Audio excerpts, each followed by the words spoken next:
in Westchester. Karen, welcome aboard. Thanks so much for having me. Now, we just spoke with Polly talking about the entire mission of Family Services of Westchester. Bring it down to your program. First of all, what is Rideconnect, and talk about the need for it and how it came to be. Sure. So Rideconnect is an information referral and volunteer transportation program, and we provide free transportation to older adults, and we define that as 60 plus throughout Westchester County. We drive for any reason, so you can be going to the doctor, you can be going to the grocer. We have some clients that we take to volunteer. Really any reason at all. We really believe that staying active and connected to your community is what makes our program so beautiful. Karen, how did you identify the need for Rideconnect in Westchester County? About 8 years ago, almost 9 years ago now, the federal government actually identified the need.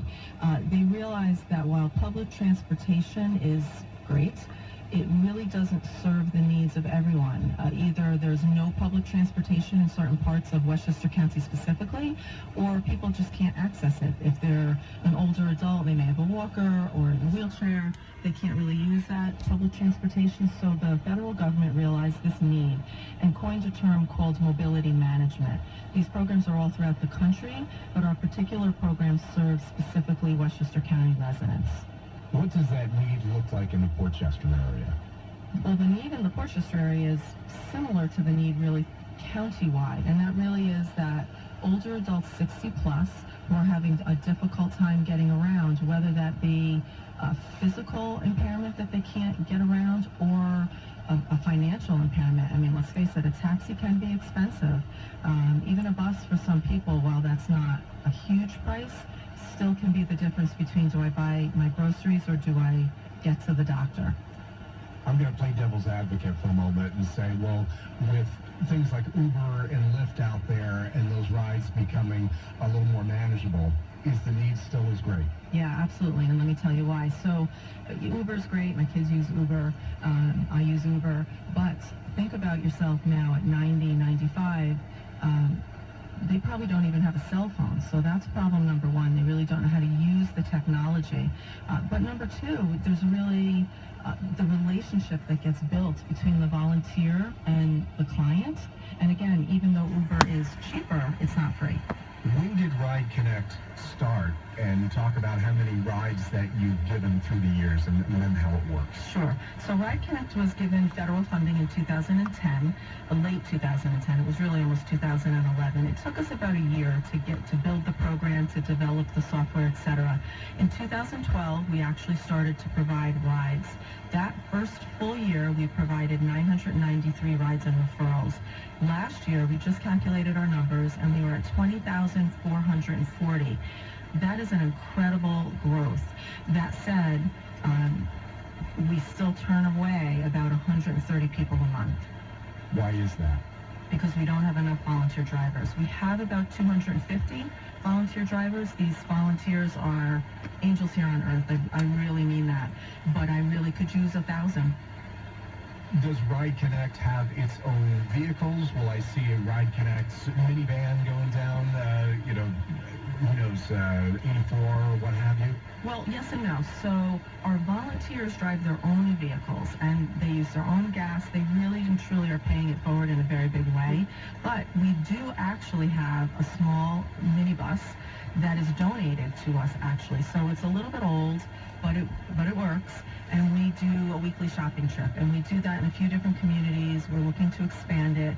And what that does for us is offload then, it's a 12-seater bus. It offloads 12 people that then I can call 12 volunteers and take 12 more people. So I'm actually serving 24 people at a time instead of just the 12. So I want to back up. We're back in 2012, and Rideconnect is starting out. Do you have any vehicles at this point? No, we were simply volunteers. Not even.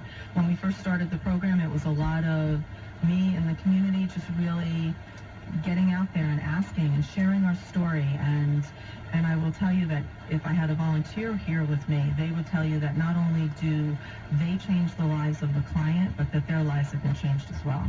So what I want to do is give you a hypothetical. Again, we're in the K-Love time machine, and we're back in 2012, and I call Rideconnect at 914-242-7433. You answer the phone. I say, Karen, I need a ride to, I don't know, to my dentist appointment next Thursday. What happened at that point when you don't have any vehicles, and what does that look like today when I call that number? Well, when we first opened our doors, we obviously had a lot less people calling our number. So it was sort of a balance. I mean, we still were able to fulfill the rides. We had less volunteers probably doing more rides. Now we have many more volunteers, but we also have a lot more callers calling in. In fact, I don't even go out into the community and talk so much about the program for the clients because the phones ring off the hook. We really are a little bit like the Lily Tomlin, answering the phones, and the phones are ringing like crazy. If you're just joining us, you are listening to Closer Look on 96.7 Positive, encouraging K-Love for Portchester and New York City. I'm K-Love's Peter K. She is Karen Ganis. Karen is with Rideconnect, a service of Family Services of Westchester. Karen, again, give out that important number Sure thing. for a ride. It's 914-242-7433. Or they can go onto our website, rideconnectwestchester, all one word, .org. At this point, Karen, you have roughly how many volunteers? We have about 250 volunteers. And that's not sufficient for the calls that you're receiving at Rideconnect. Not even close. We really could use about 1,000 volunteers. How do you come up with that number? Just by the sheer volume of the calls that are coming in, when I think about the fact that I don't advertise for clients, it's an incredible number. I mean, I'm not kidding when I tell you our phones are ringing off the hook. And if you look at the census data for Westchester County, there are over 200,000 folks over 60 in Westchester County. So just the math is, I mean, it's an incredible number. You have 250 volunteers right now, each one special in their own way, and certainly generous with their time and their vehicles in this case. But there's one in particular volunteer that you wanted to make mention of. Well, we have several volunteers that have really, all of our volunteers actually are incredible, but there are a few that really do go above and beyond. Last year, we do a yearly volunteer recognition breakfast, and 6 of our volunteers actually, one in particular, drove over 6,000 miles in service to clients throughout Westchester. That's a lot of miles. She does that just out of the kindness of her heart.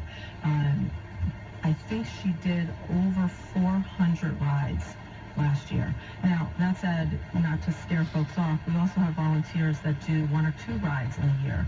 It really is incredibly flexible, and there really is no minimum that somebody needs to do. It really is what works for their schedule. And a gentleman volunteer that you had made mention of. Well, he actually wasn't a volunteer. He was actually a client who we drove so that he could volunteer. He was an older adult that had lost his wife. His wife passed away from dementia, and at the very same time, he started to lose his vision and started to really have a terrible depression. And his world started to close around him, and he found Rideconnect. And he would tell you if he was sitting here that we changed his life. And he decided to give back, and he decided to start volunteering, and he did. And he's an incredible gentleman. Again, if you check our website, that's him on the website. And he really is sort of our poster child for why we do what we do. We really made a difference in his life, and I think we do in all the lives that we touch. Karen, let's go inside the scheduling aspect of things at Rideconnect. How do you match a volunteer with someone calling in looking for a ride? So that process is sort of multifold. We ask, first of all, for a 7-day business notice, and we do that primarily because we do have so many people calling, and while a ride sounds like such a simple thing, it's actually pretty complicated because you're calling from one part of the county perhaps, but the volunteer lives in another, and your destination is in yet another. So it really is this big hodgepodge of trying to get this all together. But there's several ways we can connect a driver with a client. First and foremost, there's an online database. So every volunteer has a user ID and password, very simply can log in and look at their leisure at the rides that are outstanding. It's very simple to do. It's nothing complicated. It's internet-based, and it's very menu-driven. That said, because clients are constantly calling, the internet piece of it is a part of it, but it's not all of it. So there's a lot of us reaching out to the volunteer and asking or maybe emailing, but it's really building a relationship with each and every one of our volunteers and getting to know them and understanding what can you do, what can't you do, what are you willing to do, etc. And once we build that relationship, it really runs pretty smoothly.